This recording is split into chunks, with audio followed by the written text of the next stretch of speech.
Bonjour à tous, contente aujourd'hui de vous retrouver pour vous parler d'un thème qui m'a souvent été demandé, qui a fait l'objet de mes conférences, autant que de chapitres sur mon livre La médiumnité Evo. Il s'agit du passage d'âme. Je souhaiterais avant tout que ce thème soit abordé sur deux vidéos, c'est-à-dire la première que vous êtes en train de visionner là, qui va traiter des passeurs d'âme, et la suivante qui, elle, va traiter du passage d'âme en lui-même.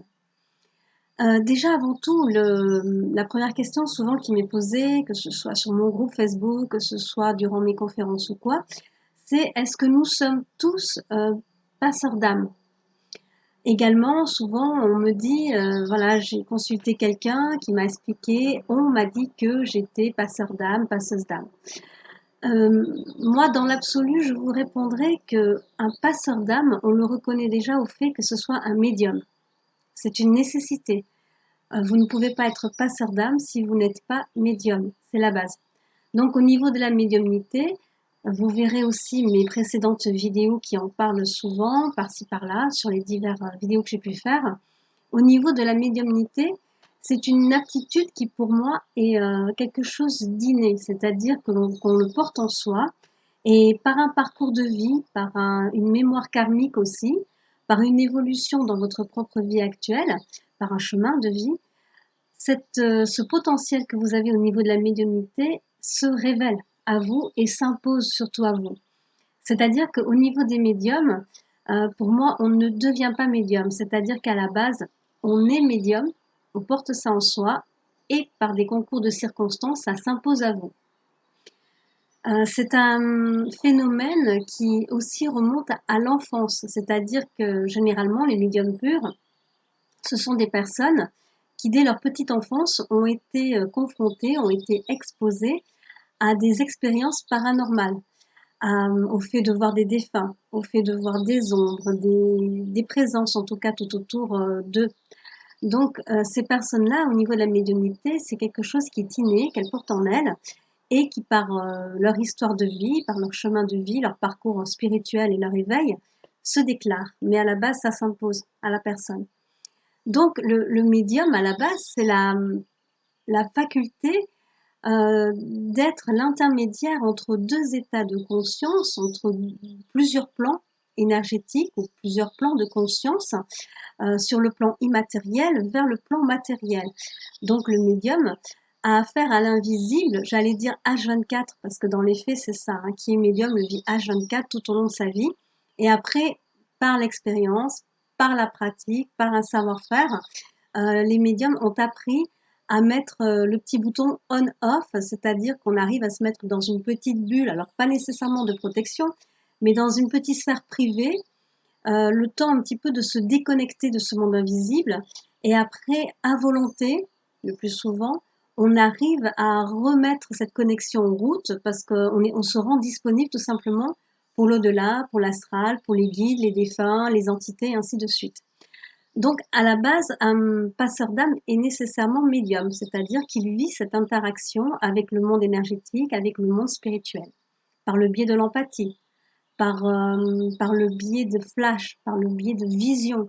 Là aussi, pareil, au niveau des flashs et des visions, le flash est quelque chose qui, par définition, est bref et instantané, c'est-à-dire que c'est quelque chose qui dure un millième de seconde, comme une image qui s'impose à vous et qui après repart tout aussi vite. Donc vous avez juste le temps de capter une information, une donnée, et ça repart tout aussi vite. Tandis que la vision, elle, c'est un microfilm, oui c'est ça, un microfilm qui s'impose à vous également, mais sur une plus longue durée, qui va aller de quelques secondes à quelques minutes pour les plus vénards, on va dire, parce que c'est pas évident non plus de retenir une vision, de la faire se prolonger, ainsi de suite. Euh, donc l'empathie aussi, bien sûr, l'empathie permet de savoir que l'on est entouré de présence, que l'on est face à des énergies particulières et tout. Mais l'empathie en elle-même, ça c'est aussi une chose qui est devenue très passe-partout quand on parle je suis empathe, je fais de l'empathie. C'est quelque chose qui est devenu très passe-partout parce qu'à la base, l'empathie n'est pas du tout une capacité extrasensorielle. Enfin, dans le sens, c'est pas quelque chose de surnaturel. C'est quelque chose, oui, d'extrasensoriel, oui, puisqu'on ressent des émotions, ou une ambiance, mais ce n'est pas un don à part entière, c'est-à-dire que tout le monde est capable d'empathie. C'est-à-dire qu'après, chez certaines personnes, ça va s'exprimer de manière beaucoup plus brutale, de manière beaucoup plus insistante, qui rend même parfois mal à l'aise, parce que quand on vit l'empathie, c'est-à-dire qu'on prend les états émotionnels d'une personne et on les fait siens. Donc c'est vrai que c'est quelque part quelque chose de très difficile à gérer, et c'est un mode de communication à part entière, mais qui est extrasensoriel, c'est-à-dire qui n'est pas corporel non plus, quoi. Donc c'est pas ça passe par une ambiance, par des énergies, par des états émotionnels qu'une personne communique vers une autre personne. Mais ça n'a strictement rien de surnaturel en soi, tout le monde en est capable, et c'est même un état émotionnel qui est même un état psychologique, puisque l'empathie est même traitée en psychanalyse et en psychiatrie quand ça devient ingérable. Donc voilà, ce sont des états humains. Voilà, c'est un autre mode de communication, ce sont des états humains qui permettent et qui facilitent les relations entre les individus tout simplement. C'est juste que voilà, certaines personnes ont une empathie qui est beaucoup trop forte, qui les submerge, qu'elles n'arrivent plus à canaliser, qu'elles n'arrivent plus à gérer, elles n'arrivent pas à s'en défaire, donc du coup ça les bouffe. Voilà. Donc à ce niveau-là, l'empathie, lorsqu'on retrouve l'état d'empathie avec une personne qui en plus est médium, donc ça s'ajoute. Voilà, c'est pas parce que vous avez de l'empathie que vous êtes médium. C'est vous êtes médium et vous faites aussi de l'empathie. C'est pour ça, voilà, c'est pas une capacité, c'est pas un don à part entière, c'est pas une capacité surnaturelle. C'est une aptitude qui, ajoutée au fait que vous soyez en plus de ça médium, fait que du coup tout est hyper amplifié.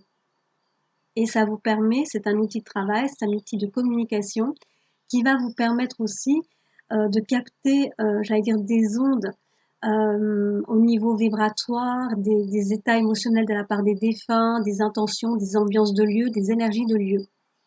C'est un outil de travail pour le médium. Et oui, les médiums sont, j'allais dire nécessairement, ils font de l'empathie. À un niveau ou à un autre, les médiums ont cet outil de travail qui est intégré en eux, hein, c'est pas une option, c'est-à-dire que quand on est médium, on a un brin d'empathie nécessairement. Parce que si vous n'avez pas d'empathie, vous n'êtes pas à même d'être à l'écoute de ce qui vous entoure et vous n'êtes pas à même d'être à l'écoute des autres, tout simplement. Donc c'est malheureusement, j'allais dire pour certaines personnes, inclus dans le package médiumnité, tu fais aussi de l'empathie. Voilà. Donc c'est un outil de travail, c'est un outil de communication à part entière qu'il est nécessaire d'avoir.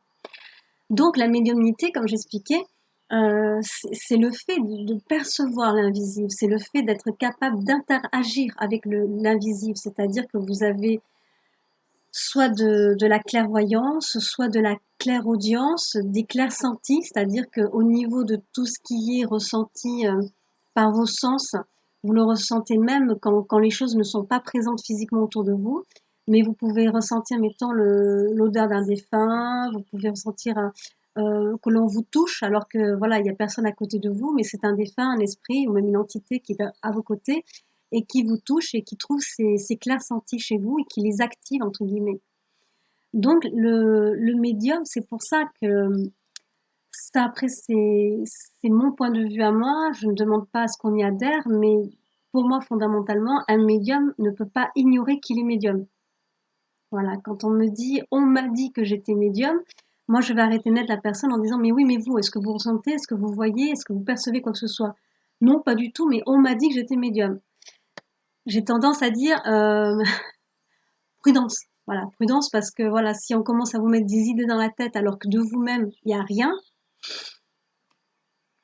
c'est déjà risqué, c'est trompeur pour commencer. Après, c'est risqué parce que du coup, vous pouvez vous lancer sur une voie spirituelle ou de médiumnité qui ne vous est pas destinée, tout simplement. Même si vous en mourrez d'envie, ça ne vous est pas destiné. Donc, par la suite, ça peut vous exposer à pas mal de problèmes ou à pas mal de mises en situation que vous serez incapable de gérer. Ou même si vous êtes capable de les gérer, ça peut avoir un impact bien plus lourd qu'une personne qui est effectivement médium et qui le sait et qui le ressent, à la rigueur qui va demander une confirmation en disant ben voilà, pour moi je vis des tas de choses, j'ai vraiment l'intime conviction que je suis médium. Est-ce que suivant mes propres expériences, vous êtes apte à me dire que oui, je suis médium? Voilà, clairement oui, parce que quand on voit le parcours de certaines personnes, ça peut pas être autre chose que de la médiumnité. Mais chez quelqu'un qui n'a absolument rien vécu de paranormal, d'extrasensoriel, de vraiment quelque chose d'insistant, d'insistant, forcément, cette personne, si on lui colle l'étiquette, vous êtes médium et tout, parce qu'elle a de l'intuition, comme nous tous, hein, tout le monde a l'intuition, parce que cette personne a fait des rêves prémonitoires, tout le monde a fait des rêves prémonitoires, c'est, comment dire, c'est un petit peu, ouais, c'est prendre quelque chose d'infime et d'en faire quelque chose de très grand, alors qu'il n'y a rien au final derrière. Donc prudence là-dessus. C'est pour ça la nécessité, quand quelqu'un vient me voir en me disant on m'a dit que j'étais passeur d'âme, je lui dis mais à la base, est-ce que vous êtes médium? Bah non, bon, bah, vous pouvez pas être passeur d'âme. C'est Pour être passeur d'âme, c'est la condition sine qua non, c'est-à-dire que vous êtes apte à être passeur d'âme, à devenir passeur d'âme. Je vais expliquer un petit peu plus tard aussi. Euh, Vous êtes apte à devenir passeur d'âme parce qu'à la base vous êtes médium, tout simplement. Voilà, donc c'est une condition sine qua non. On ne peut pas faire autrement. Euh, au niveau de, Au niveau du passage d'âme, ça aussi, donc je vais l'aborder après sur une autre vidéo. Beaucoup de personnes confondent ce que moi j'appelle, je fais une distinction entre ce que j'appelle le passage d'âme en lui-même et l'élévation de l'esprit. C'est-à-dire que l'élévation de l'esprit, c'est donner juste un petit coup de pouce à un défunt pour qu'il puisse aller en paix vers la lumière, trouver une voie de sortie par rapport au plan terrestre pour ensuite accéder à d'autres plans plus subtils, des plans éthériques et des plans spirituels plus élevés. Voilà, c'est une élévation, ça tient en une fraction de seconde, ça peut être une pensée, ça peut être une prière et ainsi de suite. Et après, vous avez effectivement le passage d'âme qui, lui, est un travail à part entière qui est non seulement périlleux, compliqué, éprouvant et long. Voilà, donc déjà, pour être passeur d'âme, notez bien qu'il faut être médium, sinon c'est pas possible, hein, tout simplement, c'est pas possible. Et notez bien aussi que le passage d'âme, et ça nous allons le voir de suite après avec la petite vidéo là qui va suivre de suite, notez bien que le passage d'âme n'est pas quelque chose de simple et n'est pas, en tout cas pour moi, quelque chose à la portée de tout le monde, de celui qui voudrait bien l'être. On se retrouve tout à l'heure. Je vous remercie. Bye bye.